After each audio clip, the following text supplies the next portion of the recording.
Munculnya gerakan netizen Indonesia untuk membubarkan PKS tidak salah.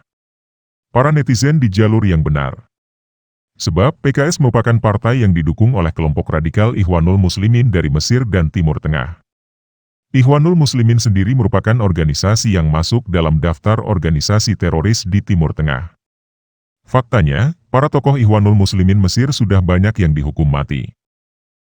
Yusuf Supendi, salah satu pendiri Partai Keadilan yang jadi cikal bakal PKS, mengakui bahwa PKS adalah Ikhwanul Muslimin.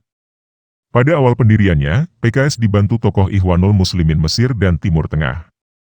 Belakangan, Yusuf Supendi sendiri pernah melaporkan para tokoh PKS ke KPK karena banyak ketidakadilan di tubuh PKS. Saya merupakan salah satu pendiri Partai Keadilan. Partai Keadilan ini di antara tujuannya adalah mewujudkan keadilan. Namun telah terjadi ketidakadilan.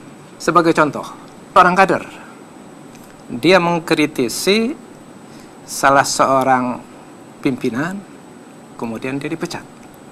Tetapi kan ada kader, dia telah merusak citra partai, diantaranya nonton film porno di paripurna, kan tidak dipecat.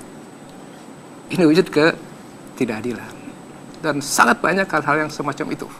Ustadz Abdul Somad mengakui bahwa PKS adalah Partai Ikhwanul Muslimin.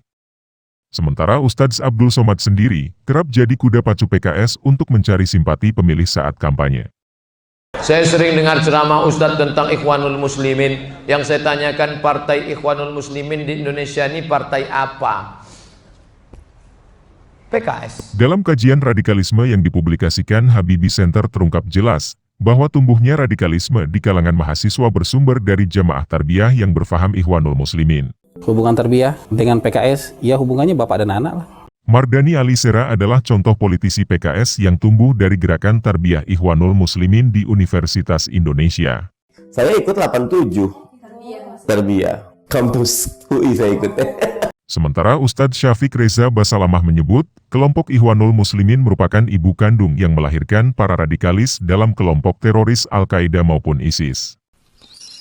Mereka lah yang menelurkan pemikir-pemikir yang kemudian menjadi Al-Qaeda, menjadi Jama'atul Hijrah wal Jihad, Jama'atul Hijrah wal Takfir, kemudian menjadi ISIS pun sekarang tidak dapat dipisahkan dari jamaah tersebut.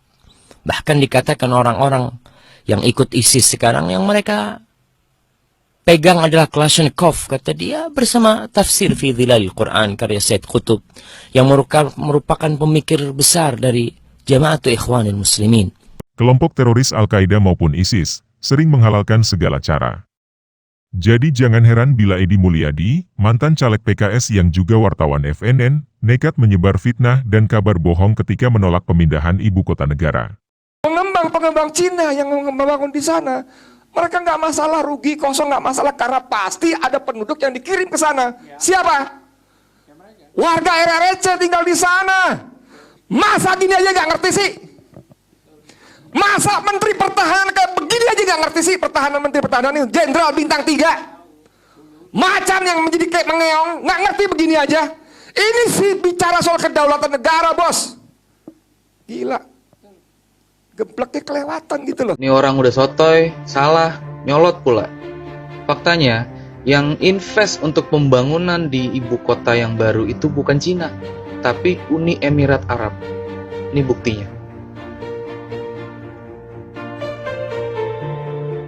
Meski kerap memakai simbol agama, para politisi PKS sering ketahuan menyebar hoaks. Salah satunya Hidayat Nur Wahid. Makanya, PKS dicap netizen sebagai partai hoaks. Bahkan, menyebar hoaks dianggap bagian dari iman. Karena itu, para netizen Indonesia kerap mengeluarkan seruan pembubaran PKS. Apalagi, ideologi Ikhwanul Muslimin yang dianut PKS, merupakan ibu kandung yang melahirkan kelompok radikal ISIS dan Al-Qaeda. Perlu dicatat, penyebaran kabar hoaks yang masif, adalah alat provokasi ampuh untuk menggerakkan pemberontakan dan perang saudara di Timur Tengah. Haruskah kita rela ditipu oleh para penjahat bertopeng agama? Mari direnungkan bersama.